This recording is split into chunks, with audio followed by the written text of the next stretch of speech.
The Yankees get into the wild card. That's a 3-game set. Yeah, my You need suspicion. Max Fried to be ace level. If they don't get Max Fried ace level, if they get this version of Max Fried, they're done. Yeah. I mean, look, I never say nothing is 100%, right? Like Max Fried could pitch and give up 5 runs in 5 innings, and the Yankees could win 9-7. It's one of 3 games on a wild card. Who knows? But their best route to advance in the playoffs is if Max Fried is giving them 6 or 7 high-level innings. Hello and welcome to the Pinstripe Post. My name is Ryan Sampson, the host and producer of the show. He's the star of the show, Joel Sherman. Today is Monday, August 18th. The Yankees come off a sweep of the St. Louis Cardinals and won the series versus the Twins since the last time we spoke to Joel. We'll break down this series sweep against the Cardinals. The Yankees finally win 2 series in a row. They're creeping up in the American League standings, also in the wild card, still in that 3rd spot, but with the 3 wins here against the Cardinals, they're making some damage here, just like Joel had talked about in last week's episode. As always, fans, we appreciate you for coming and joining on the show. We appreciate you all just giving your feedback, comments. We're reading them. We love it. We're noticing it, and it's a fun show for us to do every single week. But before we get to any of that, as always, Joel Sherman on this Monday morning. How you doing, sir? Good. For everyone who's watching, I'm up in MLB Network right now. I got a show to do in a couple of hours, sitting in the great Ron Darling's office. Obviously, I think, Ryan, on the last show, we were trying to come up with what the Yankees had to do in these 8 games. And I think we said minimum 5-3, really has to be 6-2. And look, they're 5-1 as we're speaking right now. And I'm sure we'll get into this. They can't overlook the Rays. No. But I think those 4 games coming up against the Red Sox are, considering what the Red Sox have done to them last year and that they're both competing against each other. And by the way, if you end up in a wild card 3-game playoff series, go look at the Red Sox record at home over the last 2 months. The last thing you're going to want to do is play those 3 games in Fenway if it's Yankees and Boston. And so the Yankees have a lot to do this week. Finish off this period. They got an off day on Monday. Yep. Take care of business in your home again, away from home at Steinbrenner Field. And then the Yankees and Red Sox haven't had a lot of juice the last few years, considering what it's been. I feel like those 4 games should have some juice. They have a lot of meaning for the Yankees. The Red Sox kind of built their way back into this race by beating the hell out of the Yankees in a couple of series already this year. And, are the Yankees ready to make a stand against an AL East team in general and the Red Sox in specific? Yeah, I mean, and they embarrassed the Yankees, and they've had a history of embarrassing the Yankees recently. Even though, like you said, the rivalry hasn't been what it used to be, it feels like every time, Joel, the Yankees face the Red Sox it's just become the Red Sox are playing baseball smarter than us. They're attacking and stolen bases. They're catching guys who are sleeping. It's not been pretty for the Yanks, it feels like, against the Red Sox and the history that they've had recently. So I'm looking forward to that series. But like you said, you got to take care of business against the Rays first. The Rays are no slouch. I know they're not having a season that they would like, and they do the whole buy sell at the deadline, and now it's just a matter of where they finish the rest of the year. But it's another home. It's like another home game for them again in Tampa. And they're not facing 2 slouch pitchers either, Rasmussen and Baz coming up here in the next 2. But Joel, for you, the Yankees took care of business, but I'm wondering, are you buying into what their performance was this past week? Like the offense seemed to perform a lot better this past week, and specifically putting the ball in play, I think, was a big thing for them these last couple of days. It wasn't just the homers like it was in the Minnesota series. I think the Cardinals series, they were willing to put the ball in play more. Are you buying into this team maybe turning it around here, or it was them playing 2 really bad opponents and they took advantage of playing those bad opponents? Well, not only bad opponents, but I feels like the Yankees could bring up Scranton Wilkes-Barre and beat the Twins. That's just the history of that rivalry. If the Red Sox get under the Yankees' skin, the Yankees certainly get under the Twins' skin, and usually take care of business against them, and did again by taking 2 or 3. Look, Ryan, it's almost like the way the Yankees ran the bases and took advantage of 90 feet Hmm. against, over the weekend against the Cardinals, but even, in this period of time, it almost harkens back. And I know Caballero helps change a dynamic a little bit, but why did they forget to steal bases for like 2 months? It's like, it's, it's like, does anybody stand up in the meeting ever and say, you know, Jazz Chisholm hasn't tried a stolen base in 2 months, or we're not running I just feels like, how can you show what they showed over the weekend? And I know the Yankee thing is they don't like they are a play the odds stolen base team, which is if you're slow to the plate or slow catch or release to second base, and they're playing and you get this kind of lead and this kind of jump, your chances of success become this. And I get it. I get it. I get it. You want to, when you have home run hitters in your lineup, you don't want to create outs on the bases. Yeah. But I I know there's something we've talked about, and I want to try to put it in words because I've thought about it a lot. I think I kind of maybe got on it last week. I think when you're a team that sits around and waits for walks and homers, which are incredibly valuable, let's not run away from it. The getting on base with a free pass and certainly hitting it over the fence are incredibly valuable things that you do not want to give up as a team.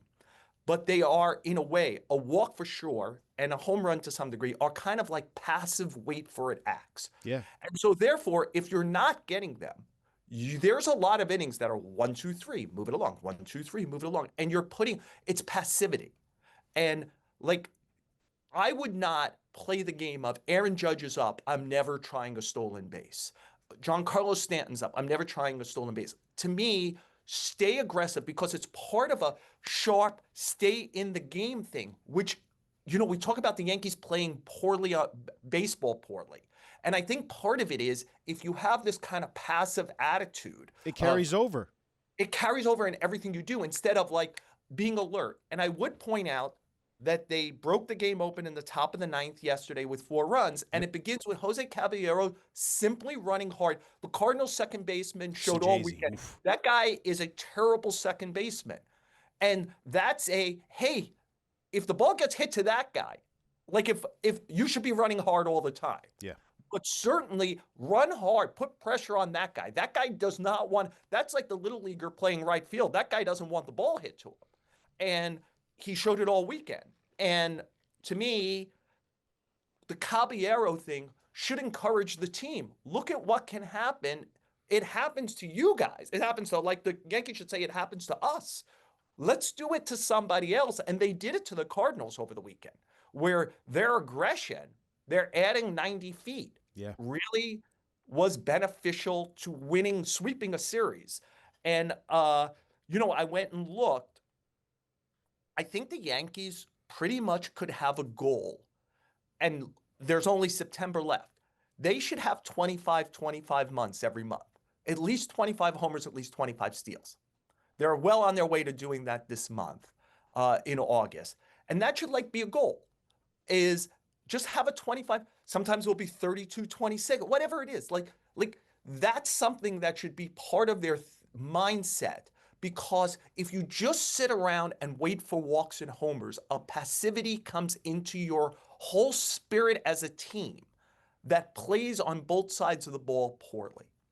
It's a good remark, and I think thought from you about the passivity and how it carries over into the rest of the team, because you feel that as a fan when you're watching it as well. Like, at least for me, I know you're watching it up in the booth or up But in the press box, but Ryan, can I jump in and say yeah. this is, I recognized it watching the Brewers and Mets play a series and the Brewers sweep the Mets, where I'm watching the Brewers and I'm like, the way they play, their aggressiveness shows up on both sides of the ball, that they're so heightened alert, 90 feet, 90 feet, 90 feet, 90 feet, 90 feet, that it matters. And now that covers up. They don't hit a ton of homers, though they hit a bunch of timely homers against the Mets in that series. But it covered up a lot of other things. And I just think it's the spirit and culture of that team to be alert to every 90 feet. And therefore, by doing it on offense, it translates to defense. Like, we're trying to stop their 90 feet. We understand how important it is. But if you're just standing around going, well, I guess maybe Grisham or Rice will walk in front of Judge, and then there'll be a home run, and that will be a run or two. And what time is it? Is it the third inning yet?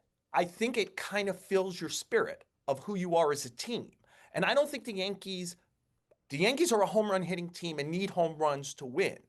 But because there's a home run hitter at almost all 9 of their lineup spots, and some of the greatest in the history of the game in Judge and Stanton in particular, I would not even be Judge and Stanton are up, don't run.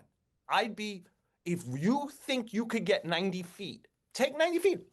Hey, open first base. They want to walk Stanton or walk Judge and get to Bellinger or Goldschmidt. Like, we'll take a shot with more base runners. Yeah, and Bellinger will put the ball in play. He'll make sure to do that.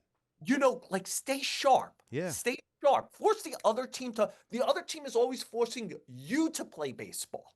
Force the other team. You see, the Yankees are not the only team that plays baseball poorly around the sport.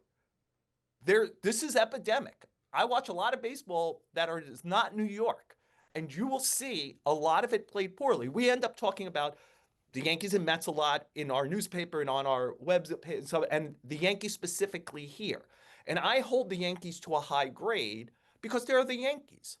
Like, they have the best history in the history of the sport. They have a very high payroll. They at least tell us it's kind of championship or bust every year. And so therefore, we're not scoring on a curve like, wow, the White Sox played a little better now.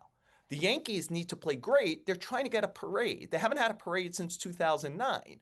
And their standard is their internal standard really good where they're holding each other accountable to a parade?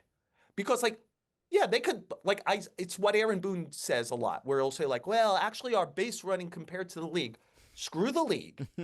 Is your base running acceptable to you and what your standard should be? Don't tell me about, like, hey, league average. The league sucks. Everybody is doing it. Everybody's over concentrating on things. I kind of think I encourage people, go back and read Moneyball. Moneyball at its core, people will say Moneyball is about on-base percentage. It's not about on-base percentage. It's finding the inefficiencies in the game. That was on-base percentage in the early 2000s. Like, Billy Beane and that group appreciated, people are still paying for batting average. We can't afford batting average. We could afford the guy who walks a lot and gets on base, and we could show that if you're on base a lot, it increases your scoring. The Brewers have found the inefficiency in the game. The inefficiency in the game is playing baseball well and honoring every 90 feet and understanding 490 feet is 360 is a run. And if you could stop other people from getting 90 for free and you get 90 for free, what does that mean on a daily, weekly, monthly, yearly basis? And, like, the Yankees should hold themselves to that standard, because we saw over the weekend that when they push the game a little bit, there's a kind of thing, right? There's something there. If you're like, wow, they're being aggressive on the base pass. Wow, they're actually jumping on the team. And whether it's a lesser opponent doesn't matter. It's just like you said, Joel. You're in tune. You're being aggressive. You're being there and finding the weaknesses and saying we can take advantage of this, because that was the other thing that you started off this whole conversation about. Why haven't they been stealing bases for a while now? They have the athletes now with Caballero, with Jazz Chisholm, with Jason Dominguez. Guys can steal bases in this lineup. They have enough athleticism now. Because that was something that, as a fan, Joel, and something I think you've spoken about a lot in recent years, the Yankees lineup lacked athleticism. It lacked speed. It lacked that it was too much, to a point where they were so home run, walk, or bust. There was no athleticism. There was no, hey, we're going to be aggressive on the base pass. Hey, we're going to be smart and putting the ball in play. That was lacking. And now it seems like if you can do it more, and like you said, stop being so passive about we're above average. It's like, no. Just be aggressive and be smart and feel the game. Watch the game here. Like, when's the last time the Yankees, I'll do this as quick. When's the last time the Yankees scored 4 runs like this? Caballero reaches on a throwing error. Trent Grisham grounds out to first. Giancarlo Stanton walks. Jojo Romero intentionally walks Judge. Cody Bellinger reaches on a fielder's choice. Jazz Chisholm grounds into a force out. Jazz Chisholm steals second base. Paul Goldschmidt doubles the one ball out of the infield in the whole inning. Jason Dominguez grounds out softly. That was 4 runs. No home runs. That was force a mistake, use the stolen base, couple of force outs creating runs. The dynamic hitters in the middle of their lineup. Stanton was kind of an intentional walk. Judge was unintentional. They want to put a guy on base, then put the ball in play, force a team that's a losing team to play the ball. Like I didn't understand the playing the defense back against was it Jazz, where it was clearly like if he was going to hit a ground ball, you're not turning a double play on anything but a one-hop bullet against Jazz Chisholm. So like you need to bring your infield in. If the other team's going to make mistakes, capitalize on it. Yeah. And it puts pressure on the opposing team. That was a 4-run inning. Usually a Yankee 4-run inning involves a homer. Yeah. Yep. And this involved the other team playing baseball poorly and you pushing the issue. And I would be like the Red Sox. So to me, there's a Houston corollary. The Astros really get underneath their skin, and Alex Cora, who kind of was the Astros bench coach, gets under the Yankees' skin. Absolutely. The Yankees should try to get underneath the Red Sox skin. Now, that's tougher. Carlos Narvaez, who the Yankees traded, is probably the best guy in the league throwing out runners. So it's a more dangerous game. But I would make sure that I'm heightened for short pass balls, for where can I go first to third, etc. Don't let the Red Sox become the aggressor, especially in your own building, because you know that Cora is going to push it again, especially against Rice and Wells, who can't throw. So anybody who can run is going to run against the Yankees because Cora could feel the game. He's going to feel the game, which is, I know I get under the Yankees' skin. He knows it. And he's going to do that as quickly as he can. What are you going to do to counter it? And he knows that the Yankees are going to be focused on it too, and he's still going to test it, right? Like that's just who he is. Like, and to your point, I hope the Yankees are just as aggressive. Like, I understand Narvaez is one of the strongest arms, but take risks, be aggressive. Like you're at the point in the season and where you've put yourself, you have to. Like there's nothing else there. There's no waiting for the Walker home run in terms of this season, if that makes sense, Joel. Like you are now have to play small ball when you can, take advantage of the other team making mistakes, and capitalize on them. Joel Sherman, you mentioned a guy just now in Ben Rice who I wanted to bring up here. 7 RBIs on Saturday. I mean, he's having a hell of a year, Joel. Everything's in the 95th percentile or more if you look at his baseball savant page. He's hitting the hell out of the baseball, whether it's bad luck or just he's hitting the hell out of the baseball. I wonder, have the Yankees found a true gem, a middle of the lineup? You talked about this in the beginning of the year again, and you were right about this. They think that he could be a middle of the lineup type of bat. He looks like it. He looks the part, and he's damn impressive. And I just think he knows and has a good sense about how to play baseball the right way. Yeah, I'm with you. I think I've been on him pretty much from the moment they brought him up last year, and certainly all of this year. Just the at-bats are good. He has good at-bats, even when he strikes out looking, and he does that quite a bit. I always feel like he's like decided what his at-bat should look like. He drags the at-bat in a way, and he's kind of taken Austin Wells' job. When Austin Wells was going well last year, these were the at-bats for Austin Wells. They went deep. When he made out, it was still like you were like, that was a good at-bat. Like Austin Wells stopped having good at-bats. I don't know what's happened to him. Feels like there was a cheat code that was kind of discovered late last year, especially like if you have heat upstairs against Austin Wells, you could go get him. Heat doesn't seem to beat Ben Rice. He's happy to deal with your best. He just has really, really good at-bats. Really good at-bats. And look, if the Yankees could get Judge back in the outfield, and I'll fall into the I'll believe it when I see it category there, because I think the Yankees, I'm sorry to say, are almost always completely full of shit on this subject. Like even on the catching thing, when Boone is asked if Wells has kind of lost, like there's just a lack of transparency on all things. And I think it's worse on Judge than anybody else. So I think, when Judge, it was like, I think a fractured thumb against the Royals, was it Jacob Junis a couple of years ago, like 5, 6, when he missed a period of time. I think that the Yankees said something like, we think it's a 6-week injury or 7-week injury, whatever. And it took a little longer for that for Judge to come back. And I think Judge has claimed that he took some crap for that. Now, did he? I don't remember that. Like, did he? And also, like, who did he take it from?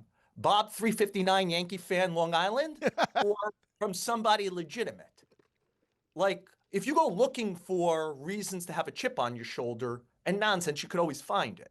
So they're treating Judge's return to action as if they're nuclear launch codes, as opposed to a guy in right field. And by the way, I don't think the paranoia around your best player helps the overall spirit of your team. Nope.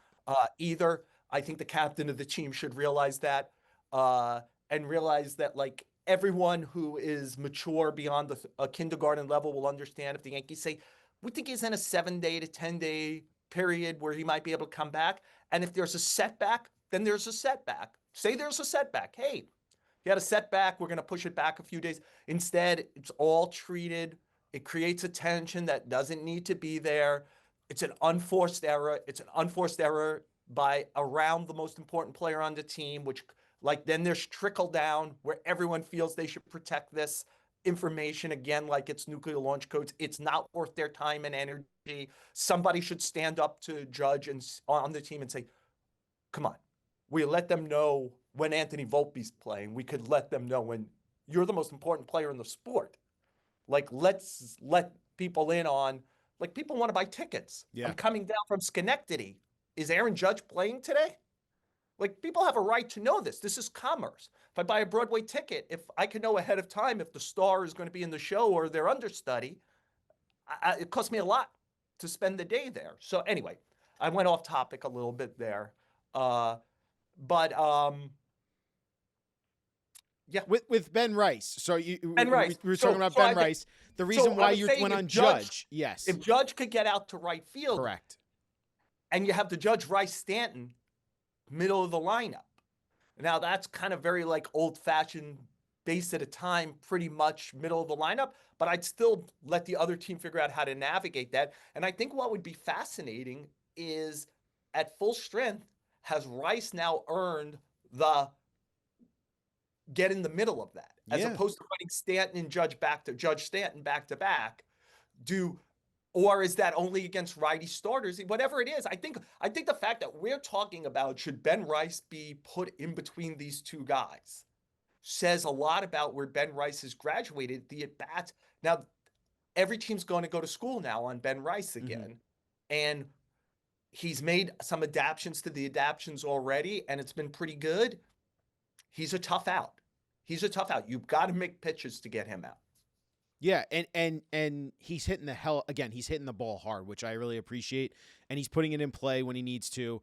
And I hope he has earned that starting catcher role, especially if they're facing a tough righty, because I just don't trust Austin Wells. Like, Austin Wells, for all intents and purposes, regressed this year, and it's I'm not going to give up on that, because I thought for a year and a half, from the end of 23 till about through the August of last year, I just thought whatever the results were, Wells had terrific at-bats. He felt like a captain of the team, like he felt very much in charge when he was catching. And from the last month of last season into the postseason into this year, something has been lost there. Now, it's possible it's been lost for good. Maybe it's Miguel Andujar or Greg Bird or that kind of thing, where it's like shot up and then shot down really quickly. Yeah.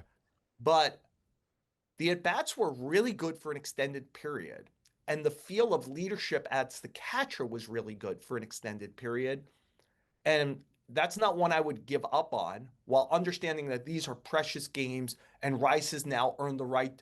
Rice needs to be in the lineup, if not 10 out of 10 games, then 9 out of 10 games between first base and catcher.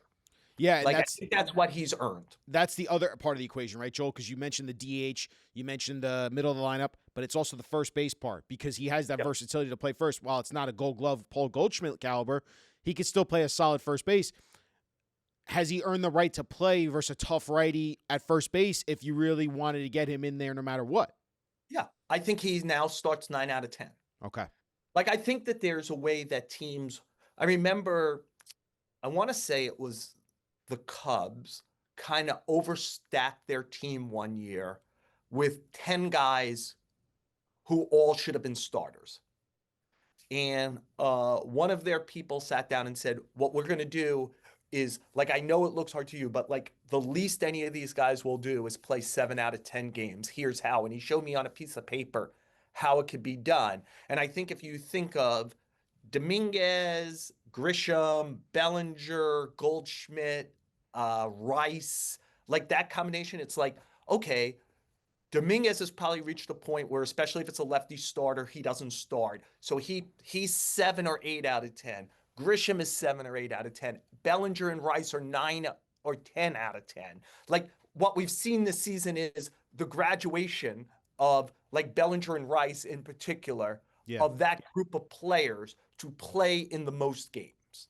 And look, Joel, the other part about this as well, now that we've talked about the Rice aspect of this lineup, I want to ask you about Paul Goldschmidt. We saw the knee sprain last week. He comes back on Sunday, goes 3 for 4.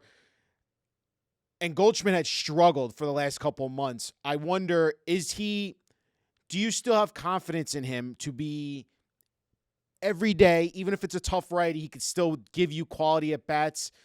Is there something there with Goldschmidt? Like, I wonder the fact that he has struggled a lot the last couple of months. Is there enough left in the tank for him to be able to be playing every day? Yeah, I wouldn't play him every day. Against a tough righty, I'd make sure Rice and Wells are both in the lineup. Goldschmidt's a pro. I wouldn't throw him out. But what I'll hearken to is something I said last week, and I know everybody initially loved it. I said I would not put Giancarlo Stanton in right field. I'd be like, Giancarlo Stanton has, through age and his body deteriorating, lost the right. If he has the right to DH every game, except for if Aaron Judge has to DH. At which point, because of what's happened to Stanton's body over the years, I would just say, Giancarlo, like, unless I got to give Judge a day off just to whatever, you're a pinch hitter right now. This is just the way it is. Because I just feel like his bat is so valuable, Yeah. and putting him out in right field. And at those first few games, it felt great. Like, he handled it okay, but you just know it's coming. You know it's coming because he cannot stay healthy if you like he has a mental toughness to do it. He knows better than anyone else what he looks like running the bases. But the exchange of essentially a very fast walk around the bases is it helps keep him healthy. He understands we might lose a run or two over the year, but the most important thing I could do is swing as much as possible. Yeah. And I just think putting him in right field, and I wouldn't be surprised if he's in right field And against Tampa Steinbrenner Field. Bay, because for one of those two games, because it's a small field, and it's like Yankee Stadium. But there's a brittleness there, and this is what you've got to live with him. And it's why transparency about Judge would have some value for the fan base. Again, like, I don't sell this stuff like crack cocaine, Ryan. Like, if I'm doing my job well, I'm disseminating to Met fans, Yankee fans, baseball fans. That's what I do for a living. And if the Yankees would like to keep a secret, and Aaron Judge would like to keep a secret about when he might play the field again, fine. That means your fan base doesn't know. Yeah. Right? So, like, when Ryan Sampson, who's a fan of the Yankees, is sitting there going, man, when is this guy going to play right field again? It's not like there's an advantage, right? Like if he's the DH, he isn't going to, like, come out and play right field in the 6th inning, where you're like, hey, if we let the other team know when he plays right field, they get into it. There's no advantage to the other team. Big picture, knowing when Aaron Judge might play the outfield. Anyway, it's a game they're playing, but I do think, Ryan, that they had some short-term concern that was alleviated in the last. And again, you have to be careful because we're talking about older players with some injury history. They have been certainly talking to players who are out on the street who hit right-handed, because between Stanton, Judge, Goldschmidt, and Rosario and Slater, there was a lot of right-hand question marks. And now I think they think Rosario's coming back tomorrow, Yeah. right? So that will help. Goldschmidt played. Stanton got into the game, even ran the base, got out on the field and hit, and might play right field. But in the short term, they had is all this going to move in a positive direction? And I think, like, at least initially here, it moved in a positive direction because Rosario looks like it's going to literally be a 10-day stint. Uh, Goldschmidt played, Stanton played, looks like he may even go back out in the field. And is Judge progressing? They know if he's progressing or not. I still wouldn't be shocked if there's somebody out on the street, because the thing, if you hadn't noticed, they traded all their upper level righty hitters. I know. So there is no Everson Pereira Everson sitting Pereira. down here, which was a good trade, right? Caballero has been worth it, but Ramon Flores, Jesus Rodriguez, like, they do.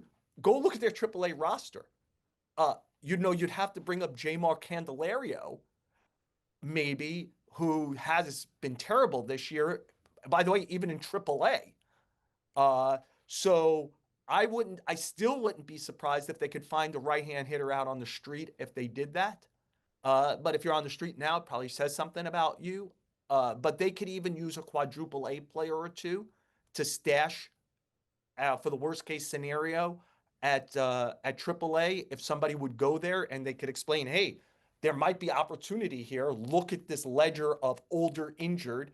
We're hoping it all works. They probably even hope that Austin Slater comes back sometime in mid-September, and they get that. But they had, I think, a crisis for 24, 72 hours where they were like, this could go horribly wrong, and we could have like very few right-hand hitters available to us. Yeah, and it raises the bigger question with Judge, because you've sounded the alarm bells about, we don't know what this injury is. We don't know. We know what the injury is, but we don't know how long it's going to be. We don't know when he's going to return to the field. Is there a point in which the Yankees this offseason go to Judge and say, hey, buddy, your elbow might not be the same ever again. Maybe we put you at first base because we have an open spot there.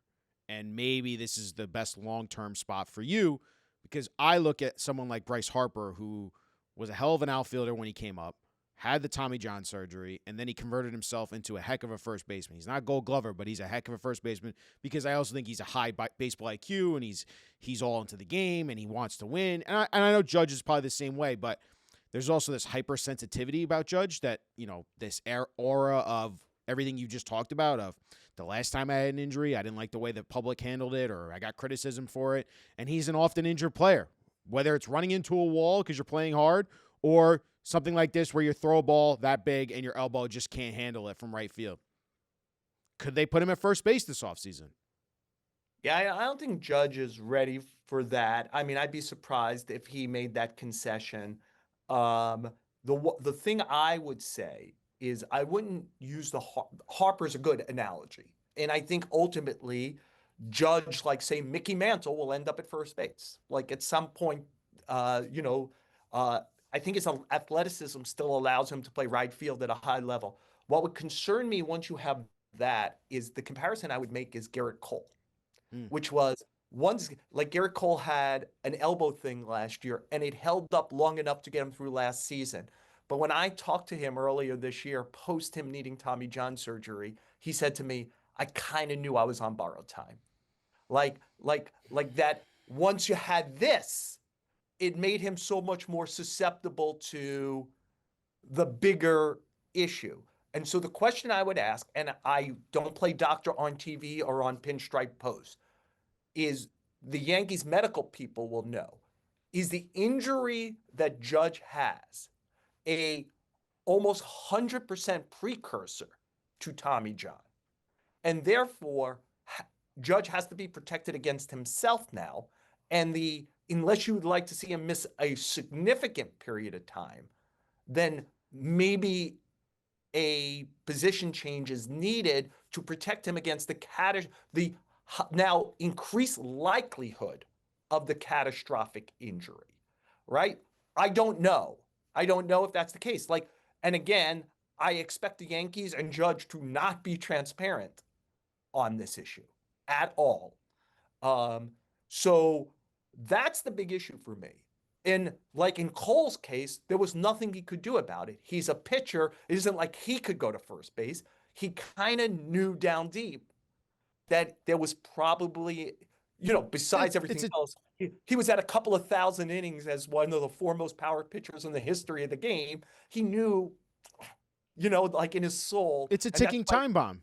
right. And when he had the injury again in spring, he was like, even before he went to see the doctor, he was like, I'm going to need Tommy John surgery. Yeah, So, that's so that's what in the that would back of my mind right now, Joel. You know what I mean? Like with Judge, like but I don't know. Like it could be he has like an irritation, and an irritation doesn't lead to a bigger thing.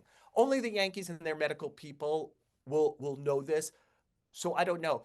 And then the most important issue is to protect Judge, who is the franchise in a lot of ways. But the other part of this is, are you re-signing Bellinger? mm, Do you think do you think Spencer Jones could actually be part of a starting or regularly used outfield next year? By the way, that all makes you left-handed, very left-handed again. And the last thing after the past few years, the Yankees should overly concern themselves with is being too left-handed, but they've got to make sure to have righty balance in there someplace. Um, Grisham's a free agent, so you wonder if you do bring back Bellinger, does he play a lot of center field? Where yeah, does Jason Dominguez fit in that equation? And then the Aaron Judge, Spencer Jones factor, and that's why I'm saying there's an opening at first base. And again, could you see a crazy hypothetical? Let's say the Yankees get into the playoffs and Judge still can't play right field because of this lingering yeah, elbow he's not going to issue. play first base, and you To don't get want him. Stanton's bat in the lineup every day? Ryan, we watched the Yankees lose a World Series last year because they sucked at baseball. Do you want to really put a guy at first base who's never played first base All right. before to I'm get just making sure like, I'm crossing my I's and dotting my T's, or dotting yeah? my I's and crossing my T's here. And by the way, one of the things that makes Aaron Judge great is he doesn't ever want to embarrass himself on the field, and I doubt he would want to put himself in a position where he could look awkward and bad at something. Yeah, it's just I feel like Stanton's bat is just too good right now, and the way he's been hitting the ball, it's a vital part of your lineup, and you need him in there every day. And like you said, the right field aspect, guy couldn't play this weekend because of general soreness after 3 days of playing the outfield. So we'll see where it goes. Joel, let's wrap it up with Joel's notebook. Max Fried, another rough outing against the Cardinals. 7 earned runs. It's getting to the point where the ERA in the last, I think, 7 or 8 starts is over 6.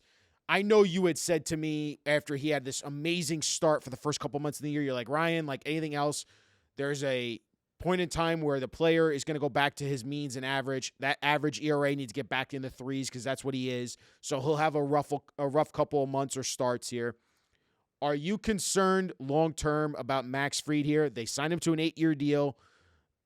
Should Yankees fans be concerned with what we've seen from Max Fried the last couple starts?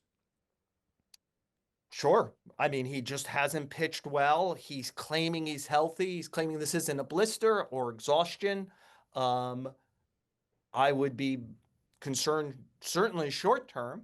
And look, I made this point over the weekend in a column I was at the Met game before Nolan McLean made his start, which is like David Stearns is now taking a little bit of a beating or a lot of a beating about how he handles starting pitching free agency. Like he goes for the middle, doesn't like to give long contracts. And people are like, you're not in Milwaukee anymore. Okay, well, these were the 3 big contracts given out last offseason to starting pitchers. The most was to Max Fried, and it looks like he hit a wall 8 starts ago. The second most was to Corbin Burns, who made 11 starts and needed Tommy John surgery. And the third most was to Blake Snell, who just made his 5th start of the season after missing 4 months with a shoulder injury. Like these long-term contracts, like we could talk salary cap or whatever. The best salary cap would be teams just saying, I'm not doing it anymore. Like aside from Supreme Court justices, like there are no jobs like this in the country. I mean, even presidents serve 4 years, senators serve 6. Like giving these contracts out, like that's your fault. That's your fault as an organization. Don't tell me like you need a rule to protect yourself from bad capitalism, right? Like don't give them, and then you don't have to worry about it. The idea that any contract for any length will go well, it's even like the Judge contract. Like right now, he's still arguably, if not the best player in the world, in the conversation among 2 or 3 people for the best player in the world. Could He's a still win another great, MVP this year in right. the He's midst of this he's deal. a historic player who's still performing at a high level. My suspicion is it will look a lot like Stanton the last 3 years of that contract. Right? Like, and then you'll look back and be like, and it will probably have been worthwhile to do it. He's Aaron Judge. And like I don't ever have to worry about the business part of it, like of yes. Like what does like Aaron Judge mean for yes if he's not there and he is there? So whatever. It's just like I these would say, contracts. wouldn't you say Freed's more like the Garrett Cole contract? Like Yeah. you got what you got in the beginning, but now you kind of wasted it because you didn't do well in the playoffs, and now he's had a Tommy John surgery. He's missing a year plus, right? Because last year was kind of most of the year he missed too, until the second half. Yeah, You look, get by concerned. the way, when do you think you're getting Garrett Cole next year? Yeah, and what's he going to be like? I mean, I'm curious. When do you think you're getting Garrett Cole next year? Probably June. Am I crazy to say June? I mean, I would say this. Shane Bieber had Tommy John surgery in April of 2024. He'll be making his first major league start since this week for Toronto, sometime in late August. So maybe it will be May or June, or maybe it will be August, or maybe he'll have a setback in that. Like that will be for off-season shows about how much they have to protect themselves against it. But one of the ways they'd protect themselves is if Fried made a stand here late, Right. and you still felt like there was a Fried, Rodon, Top, Luis Heel. And look, like let's give the Yankees some credit here for, people beat up their development and minor league, whatever. Like Luis Heel won the AL Rookie of the Year last year. My suspicion is Will Warren will finish in the top 5 this year. Schlittler in the short term has looked pretty good. Like he could be a mid-rotation guy at least. The stuff seems to play well. I mean, go find a lot of places that have brought 3 pitchers to the major leagues throwing at a high level, over the last 2 years. Pretty good. Yeah. It's pretty good.